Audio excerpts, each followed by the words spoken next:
सबसे पहले बहुत बहुत शुक्रिया आपका कि आपने अपना समय दिया मुझे। हाँ जी, तो शुरू करते हैं हम अपना लाइव सेशन।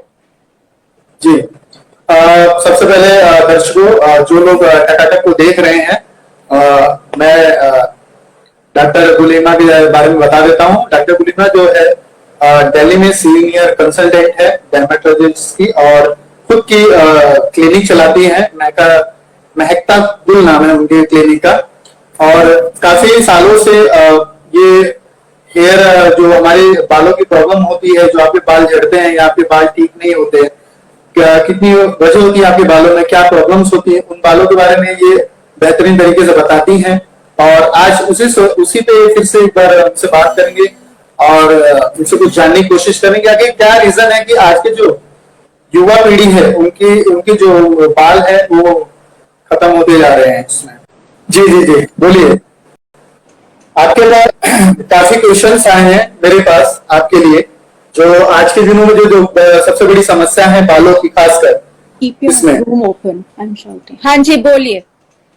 जी, इसमें जो सबसे बड़ी समस्या है बालों के लिए, उसको देखते हुए मेरे पास काफी प्रश्न आए हैं पूछे जाने के लिए कि आप डॉक्टर जी से पूछिए कि क्या, कैसे हम लोग अपने अपने बालों को जो है बालों की केयर कर सकते हैं और अपने बालों को किस तरीके से और संभाल सकते हैं, उसको क्या ऐसा करना होगा। सबसे पहले मैं आपसे यही पूछूंगा कि क्या रीजन है आज के जनरेशन में ज्यादातर जो बाल हैं, नव युवा पीढ़ी भी बता रहा हूं मैं, जो युवा पीढ़ी है उनके बाल सफेद हो रहे हैं, और इसका सबसे बड़ा क्या कारण क्या लगता है आपको इसमें?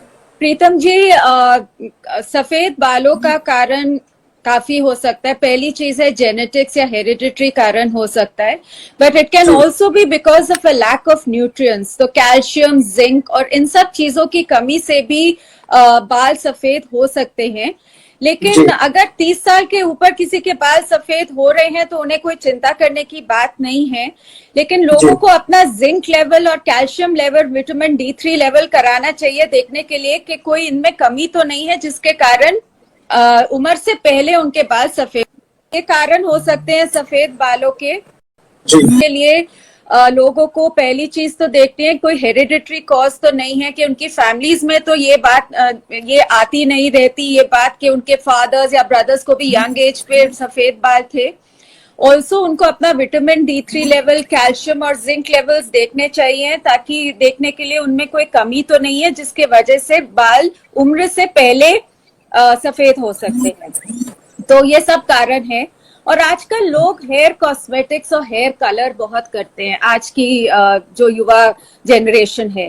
तो हेयर कलर लगाने से भी कभी कभी बाल ब्लीच हो जाते हैं परमानेंटली और उनमें रंग नहीं आता है, तो वो भी एक कारण हो सकता है। तो इन सब कारणों को देखना पड़ेगा कि ये इनमें से कुछ तो नहीं है, जिससे पहले और आप अपने डर्मेटोलॉजिस्ट को दिखाइए कि क्या कारण हो सकता है। वो एग्जामिन करके आपको ठीक ट्रीटमेंट फिर देंगे। जी, अच्छा, मैं एक बार फिर से आपके बारे में लोगों को बता देना चाहता हूँ। आप है डॉक्टर गुलीमा अरोरा जी, जो दिल्ली में अपना खुद का क्लिनिक चलाती हैं।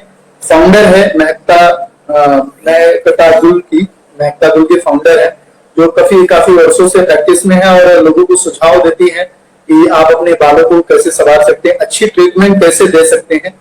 तो अगर आप दिल्ली में रहने वाले हैं और आपके बालों की समस्या है किसी प्रकार से, और उसके कुछ सजेशन आप चाहते हैं, तो डॉक्टर गुलीमा जी से आप मिल के सजेशन ले सकते हैं उनके क्लिनिक में जाके। तो यहाँ पे मेरा एक अंदरूनी थोड़ा सा क्वेश्चन है, क्योंकि आज के टाइम पे जो है वो कोरोना का माहौल चल रहा है, तो लोग ये सोच रहे हैं कि कोरोना के माहौल में भी क्या हमारे जो बाल हैं वो और ज्यादा झड़ने लगते हैं या वाइट होने लगते हैं, क्योंकि लोगों को अब ज्यादा डर लगने लगा है कई बीमारियों। जैसे अगर पेट भी लोगों का दर्द होता है तो उनको लगता है कि कोरोना हो गया है। जी, ऐसा नहीं है कि बाल भी उनके झड़ रहे हैं या कुछ बालों में प्रॉब्लम है तो उनको भी यही लगता। आपका क्या सुझाव है? प्रीतम सिंह जी, डेफिनेटली कोविड के वजह से बाल ज्यादा झड़ने शुरू हो गए हैं, लेकिन अगर किसी को कोरोना की बीमारी या इन्फेक्शन हो जाए तो तुरंत बाल नहीं झड़ेंगे। जैसे अगर कोई किसी को कोरोना होता, इन्फेक्शन होता है आज, तो बाल झड़ने में 3 महीने लगते हैं और ये बहुत ही कॉमन है। एक स्टडी में दिखाया गया है कि 25% लोगों में बाल झड़ते हैं, तो ये बहुत कॉमन कंडीशन है। लेकिन ये तुरंत नहीं होता है। इन्फेक्शन होने के 3 महीने बाद लोगों को दिखेगा कि उनके गुच्छे झड़ रहे हैं या बाल बहुत झड़ रहे हैं, और ये इसलिए क्योंकि बाल एक फेज में ग्रो करते हैं, तो उनका एक ग्रोथ फेज होता है, एक रेस्टिंग फेज होता है। तो जब किसी को कोरोना से इन्फेक्शन होता है तो उनके बाल रेस्टिंग फेज में चले जाते हैं, क्योंकि जो शरीर का पौष्टिक आहार होता है वो किसी और चीज के लिए यूज हो जाता है। जैसे कोई भी इन्फेक्शन कैटाबॉलिक स्टेट होता है, बॉडी को और एनर्जी चाहिए होती है, तो जो सारा न्यूट्रिशन होता है वो बॉडी खींच लेती है बाकी ऑर्गन्स के लिए। बाल इतना इंपॉर्टेंट ऑर्गन नहीं होता, इसलिए बालों को पौष्टिकता नहीं मिलती और वो रेस्टिंग फेज में चले जाते हैं। जो बाल रेस्टिंग फेज में जाते हैं वो खुद ब खुद 3 महीने बाद, जब तक नए बाल आएंगे, नए बाल को जगह देने के लिए वो बाल जो रेस्टिंग फेज में है वो झड़ जाते हैं।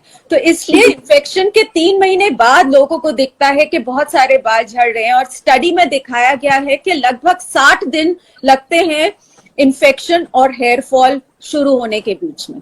तो ये नहीं होता है कि बाल गिर रहे हैं तो मुझे कोरोना का टेस्ट कराना चाहिए, ऐसे नहीं होता। बाल झड़ने के बहुत सारे कारण हो सकते हैं। जी तो बहुत अच्छी आपने बात बोली, ये पॉइंट वाली बात है। मैं अपने दर्शकों से कहना चाहूंगा कि इसको हम नोट कर लीजिए, क्योंकि कई बार आप डरते हैं इन सब चीजों से। तो आज जो गुलीमा अरोरा जी ने बताया है, इन बातों को आप नोट कर लीजिए कि अगर आपको ऐसी कोई भी सिचुएशन है आपको घबराना नहीं है, क्योंकि ये आम बात है। ज्यादातर बाल आना ना आना वो एक कहते हैं कि जनरेशन का माहौल होता है। और समस्या एक दूसरी भी है। मेरे पास एक क्वेश्चन आया था, मेरे दो खास मित्र थे, उन्होंने कहा था कि कई बार ऐसा होता है जो बाल झड़ जाते हैं एकदम से, यानी जिसको हम गंजेपन का शिकार कहते हैं।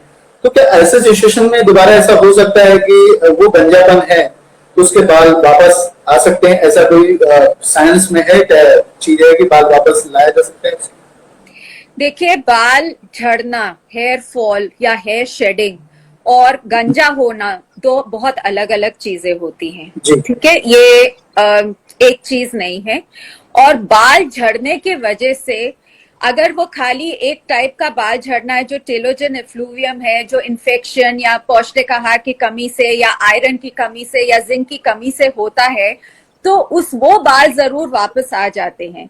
लेकिन बाल झड़ने का सिर्फ एक कारण नहीं होता है। अगर वो खाली इन्फेक्शन या पौष्टिक आहार की कमी से है तो अगर हम वो चीजें ठीक कर देते हैं तो बाल खुद ब खुद आ जाते हैं। लेकिन अगर बाल झड़ने का कारण कुछ और है, कुछ डर्मेटोलॉजिकल डिजीज है, कुछ एलोपेशिया है, तो वो बाल बिना ट्रीटमेंट के नहीं आएंगे। तो इसलिए जब भी बाल झड़ते हैं, कोई भी वेट करके देख सकता है 3 महीने तक कि वो वापस आ रहे हैं या झड़ना बंद हुए हैं या नहीं।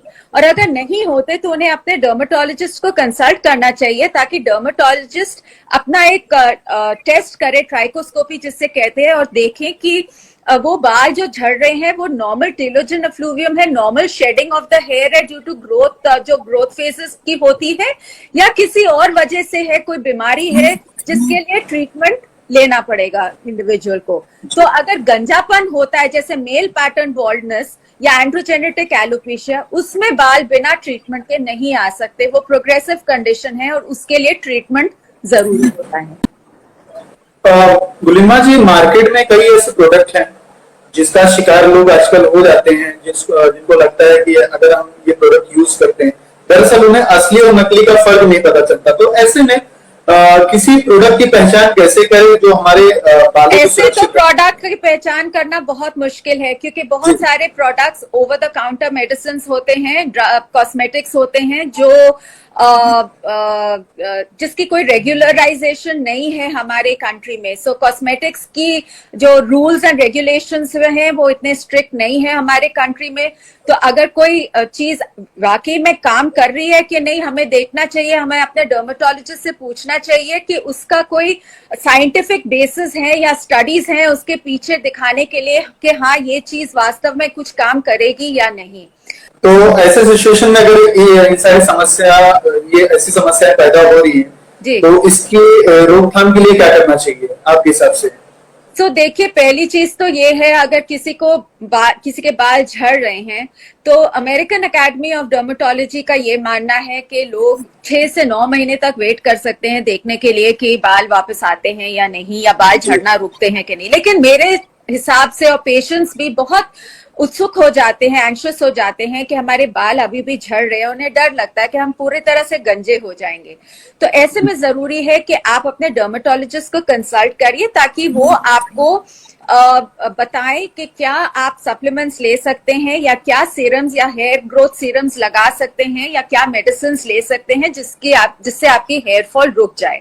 और अगर ये कोविड के वजह से हुआ है, आपको कोविड हुआ है, तो स्ट्रेस एक बहुत बड़ा कारण है जिसके वजह से या ये हेयर फॉल हो सकता है। सो फिजिकल स्ट्रेस अगर आपको कोविड हुआ है, और मेंटल स्ट्रेस अगर आपको या आपके किसी परिवार वालों को हुआ है, स्ट्रेस एक बहुत बड़ा कारण है जिससे बाल झड़ते हैं। तो आप रुक सकते हैं, पेशेंट हो सकते हैं, आपको घबराने की बात नहीं है। ये शेडिंग टेम्पररी होती है, वापस बाल आ जाएंगे, लेकिन स्ट्रेस आपको अवॉइड करना चाहिए, न्यूट्रिशियस फूड खाना चाहिए, और आयरन और जिंक सप्लीमेंटेशन जरूर लेना चाहिए ताकि बालों को न्यूट्रिशन मिल सके। तो ऐसे में मेरा एक सवाल और है कि इसको कैसे मैनेज कर सके, अपने बालों को कैसे खूबसूरत बना सके लोग घर पे। अगर जैसे मैं बात करूं, घर पे बैठे बैठे भी हैं लोग, तो नहीं, देखिए, मैं as a dermatologist and as a doctor कोई घरेलू इलाज नहीं एडवाइस करूंगी, क्योंकि उनका कोई साइंटिफिक बेसिस नहीं होता है। So again I would like to say कि कोविड टाइम में अगर बाल झड़ रहे हैं, फर्स्टली आपको पैनिक नहीं करना चाहिए, स्ट्रेस नहीं करना चाहिए ताकि और ना गिरे बाल। आप अपना नॉर्मल डाइट हेल्दी रखिए, कंटिन्यू रखिए, और आप ये ध्यान दीजिए कि आप कोई सप्लीमेंट जरूर ले जिसमें से iron, omega 3 fatty acids, B complex, protein rich diet, ये सारा बहुत आवश्यक है ताकि आप अपने बालों को मेंटेन कर सकें और वो वापस ग्रो करें। और अगर आप बहुत एंशियस हो रहे हैं बालों के लिए और बाल झड़ना नहीं रुक रहे हैं, तो आप अपने डर्मेटोलॉजिस्ट को कंसल्ट करिए ताकि वो आपको आपका सही डायग्नोसिस कर सके और आपको सही ट्रीटमेंट या मैनेजमेंट पे डाल सके। तो बेसिकली ये थी गुलिमा जी, जिन्होंने इतनी अच्छी बात बताई कोविड के टाइम पे आप किस तरीके से अपने बालों को ख्याल रख सकते हैं। अगर आपके बाल झड़ रहे हैं तो आपको चिंता होने की जरूरत नहीं है। उसके लिए आपके नजदीकी जो एक्सपर्ट हैं, बालों के जो एक्सपर्ट होते हैं, उनसे जाके मिलिए, उनसे सजेशन लीजिए। और अगर आप दिल्ली में रहते हैं तो दिल्ली में आप गुलिमा जी के क्लिनिक में एंट्री करके उनसे सजेशन ले सकते हैं, उनसे अपॉइंटमेंट लेके उनसे बात कर सकते हैं। आपकी जो समस्याएं होंगी, उन समस्याओं का जो जड़ होगा वो गुलिमा जी उसका पूरा प्रॉब्लम का सोल्यूशन देंगे और उसको खत्म करने की कोशिश करेंगे। मेरा एक ये आखिरी सवाल था कि आप कई सालों से लोगों को ट्रीट कर रही हैं, तो इन दौरान जो 18 महीने में हुए हैं, जैसे आपने कहा कि कोविड की समस्या की वजह से कई लोग घबराए जाते हैं, उनके बाल झड़ रहे कि नहीं झड़ रहे, लेकिन 18 महीने में क्या आपको आपके पहले की जो प्रैक्टिस में आपने जितने लोगों का ट्रीटमेंट किया था, इस बीच में आपको कुछ देखने के लिए मिला, कुछ अलग देखने के लिए मिला इसमें? बहुत अच्छा सवाल है ये प्रीतम सिंह जी। मेरे ख्याल में जी हाँ, मुझे अलग देखने को मिला है। पहली चीज है, जो पेशेंट आजकल आते हैं हेयर फॉल के साथ, वो बहुत ज्यादा एंग्शियस और स्ट्रेसफुल रहते हैं पहले से ज्यादा। कुछ लाइफस्टाइल कोविड ने ऐसे हमारा कुछ मेंटल साइकी ऐसे चेंज कर दिया, हमें इतना डर बिठा दिया है कि लोगों को आसपास सिर्फ ग्लूम दिखता है, सिर्फ आसपास मायूसी ही दिखती है। और आजकल जो भी पेशेंट हेयर फॉल के लिए आता है वो बहुत ज्यादा और स्ट्रेस्ड रहता है, तो उस हेयर फॉल को कंट्रोल करना हमारे लिए और मुश्किल होता है, बिकॉज स्ट्रेस से वी नो कॉर्टिसोल एक हार्मोन होता है जो रिलीज होता है जिससे और बाल झड़ते हैं। तो उनको ये बात समझाना, काउंसल करना थोड़ा सा हमारे लिए और मुश्किल हो जाता है, बिकॉज स्ट्रेस के लिए हम कोई दवाई ऐसे नहीं देते सिवाय काउंसलिंग के। तो ये पहली चीज है जो मैंने अलग देखी है पेशेंट्स में। दूसरा, मैंने ये भी देखा है कि अक्यूट टीलोजिन एफ्लूवियम, जो जब बाल झड़ते हैं, जो बाल 6 महीने तक झड़ रहे हैं, उनको हम एक्यूट टेलोजन एफ्लूवियम बोलते हैं और उसके बाद वो क्रॉनिक हो जाता है। तो आजकल हम देख रहे हैं एक्यूट से क्रॉनिक स्टेज बहुत देखने को मिल रहा है। बहुत लोग क्रॉनिक स्टेज में जा रहे हैं और उनके बाल झड़ने रुक ही नहीं रहे हैं अपने आप से। और जब तक आप उन्हें कॉम्बिनेशन ट्रीटमेंट नहीं देते, वो रुकते नहीं है, झड़ना रुकते नहीं है। तो ये एक और चीज मैंने देखी है कि आजकल लोगों को थोड़ा एक्स्ट्रा ट्रीटमेंट भी देना पड़ रहा है, मेडिकल ट्रीटमेंट, तब जाके उनके बाल थोड़े से झड़ने रुक रहे हैं। और लोग यही है कि लोग आजकल थोड़ा सा हर एक कोई चाहता है कि रिजल्ट जल्दी आए और वरिड रहते हैं कि कोई और प्रॉब्लम तो नहीं है। उन्हें फिर ये भी डर रहता है, कोई मेरे पास आके ये भी पूछा था कि वैक्सीन लगाएंगे तो क्या बाल और झड़ेंगे तो नहीं, लेकिन ऐसा कुछ नहीं है। मैं सबको बता देना चाहती हूँ, जो भी दर्शक हैं, कि वैक्सीन से कोई बाल नहीं झड़ते, ना बाल सफेद होते हैं। तो हमें ध्यान देना है कि ऐसी कोई अफवाह पर हम विश्वास ना करें और अपना पौष्टिक आहार लेते रहे। Protein rich diet with iron, zinc, omega 3 fatty acids, ये कंटिन्यू रखिए। और कुछ ज्यादा परेशानी है हमें तो हम अपने डर्मेटोलॉजिस्ट को कंसल्ट करें। तो आज मेरा लाइव आने का यही एक खास कारण था द टकाटक पे, कि आप लोगों से मैं डॉक्टर साहिबा से मिलवाऊं और आपकी जो समस्याएं थी, उन समस्याओं के बारे में मैं उनसे बात करूं और कहीं ना कहीं जो आपकी समस्या थी उनसे आपको छुटकारा मिल सके। जो बालों की समस्या हालांकि बहुत होती है आज की जनरेशन में, खासकर जो हेयर फॉल्स आपने जो बात की है, और इस कोरोना के दौरान में जो 18 महीने में जो आपने बताया जिस तरीके से बहुत क्रिटिकल कंडीशंस आपके पास आए हैं, जिसकी वजह से आपने काफी शॉर्ट आउट भी किया है उससे और अपने लेवल में, और उसके पहले भी आपने कितना अच्छा ट्रीट किया लोगों को वो भी आपने बताया। और मैं यही पूछना चाहता हूँ, अक्सर कोरोना के दौरान में ही जो बाल होते हैं, बालों से संबंधित मैं पूछूंगा, खासकर जो महिलाएं अपने बालों के लिए क्या अच्छा पोषण कर सकते हैं, किस तरीके से उसका रख रखाव कर सकती हैं, उसके लिए कुछ आप टिप्स देना चाहेंगे उसमें? ये इम्पोर्टेंट है कि क्योंकि लॉकडाउन चल रहा है, लोग बाहर नहीं जा रहे। मेरा बस यही टिप है लोगों के लिए, घरेलू औरतों के लिए जो घर पे, आजकल हम सभी घर पे बैठे हैं लॉकडाउन में, कि आप कुछ नया मत ट्राई करें बालों के लिए। क्योंकि अगर आप कुछ नया ट्राई करेंगे, जैसे अभी किसी ने पूछा, डॉक्टर मीनाज ने, कि प्याज का तेल लगा सकते हैं। वेल, आई डोंट वांट, अगर कुछ कमर्शियल प्रोडक्ट है तो फिर भी ठीक है, लेकिन घरेलू आप अगर ऐसे ही प्याज काट के सिर में लगाएंगे तो वो बहुत हानिकारक हो सकता है, क्योंकि इट कैन बी कॉस्टिक। वो आपके फॉलिकल्स को कंप्लीटली मार सकता है और उनमें से दोबारा बाल फिर कभी नहीं आएंगे। इसलिए आप कुछ घरेलू इलाज जैसे लहसुन या प्याज सिर में मत लगाइए, और अगर लगाना भी है तो उसको डाइल्यूट करके लगाइए, उसको कोकोनट ऑयल में मिक्स करके लगाइए और बहुत कमती मात्रा में लगाइए, ताकि आपके फॉलिकल्स परमानेंटली डैमेज ना हो। बहुत से स्टडीज हैं जो कहते हैं प्याज में सल्फर होता है जो बालों के लिए, ग्रोथ के लिए केराटिन बनाता है, बालों की मतलब जो प्रोटीन होता है उसको बनाता है। लेकिन फिर भी मैं एडवाइज नहीं करूंगी एज अ डॉक्टर कि आप कुछ भी नया ट्राई करें। बहुत सारे आजकल इंस्टाग्राम एंड सोशल मीडिया पे इन्फ्लुएंसर्स हैं जो do it yourself DIYs advice करते हैं, लेकिन आप ध्यान रखें कि लेने के देने ना पड़ जाए, कुछ ऐसा ना हो कि आपको रिएक्शन या एलर्जी हो जाए किसी चीज से। और ऐसा टाइम है जब आप जल्दी से डॉक्टर के पास जा भी नहीं सकते क्योंकि लॉकडाउन है। So be careful and I would only say stick to your protein rich diet with good amount of iron in it for your hair, और अपने regular hair care products use करिए, कुछ नया मत ट्राई करिए। बिल्कुल, बहुत अच्छी आपने बात कही है कि ज्यादा अंधविश्वास पे ना जाए, जितना हो सके उससे बचा के आप रखें। और मैं भी लोगों से यही कहना चाहूंगा कि आप अगर अपने बालों को लेके काफी परेशान रहते हैं और आप हमेशा ये सोचते हैं कि मैं कोई ऐसा ट्रिक आजमा लूं जिसकी वजह से मेरे बाल जो है जल्दी से उग जाए। हमारे पास एक क्वेश्चन है कि हेयर मास्क यूजफुल होते हैं कि नहीं। Hair mask basically excessive conditioning के लिए होते हैं बालों के, और उन्हें हम एक्सेसिव कंडीशनिंग के लिए लगाते हैं। बट मेरे ख्याल से हेयर मास्क बहुत ज्यादा फायदेमंद नहीं होते और हमें ओवरडू नहीं करना चाहिए प्रोटीन अपने बालों के लिए। अगर लगाने हैं हेयर मास्क तो हमें बहुत कमती मात्रा में उन्हें यूज करने चाहिए। आजकल बहुत सारे प्रोडक्ट्स अमेजोन और ई कॉमर्स वेबसाइट्स पे मिल रहे हैं, तो वो हम ज्यादा नहीं हमें यूज करना चाहिए उन्हें।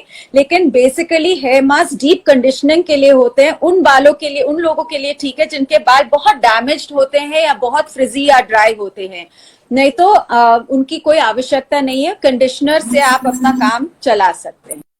मैं आपको ब्रॉड बेस बता सकती हूँ कि शैम्पू में आप सल्फेट फ्री शैम्पू यूज कर सकते हैं अगर आपके बाल बहुत ड्राई हैं। कभी कभी सल्फेट के साथ अगर ऑयली बाल हो तो शैम्पूज चल सकते हैं, लेकिन आप जेंटल शैम्पूज यूज करिए।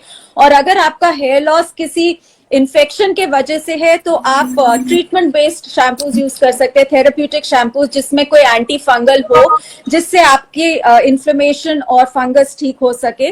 सो डिपेंड करता है किस वजह से बाल झड़ रहे हैं और किस टाइप का शैम्पू यूज करना है। अगर कोई आपको इन्फ्लेमेशन या इन्फेक्शन नहीं है तो आप कोई भी जेंटल शैम्पू जो SLS फ्री हो और सल्फेट फ्री हो वो आप यूज कर सकते हैं। और जिनके बाल ड्राई होते हैं उन्हें कंडीशनर यूज करना चाहिए, लेकिन सिर्फ बालों पे, स्कैल्प पे कंडीशनर यूज करने की कोई जरूरत नहीं होती।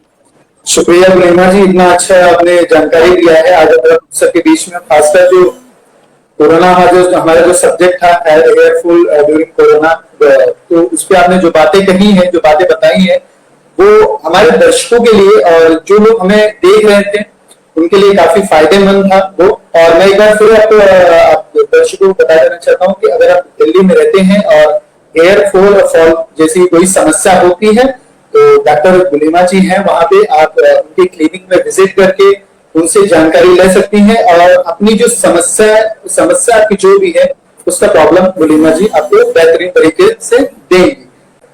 Thank you Gulema ji once again, और धन्यवाद, आपने अपना इतना कीमती समय दिया। Thank you so much.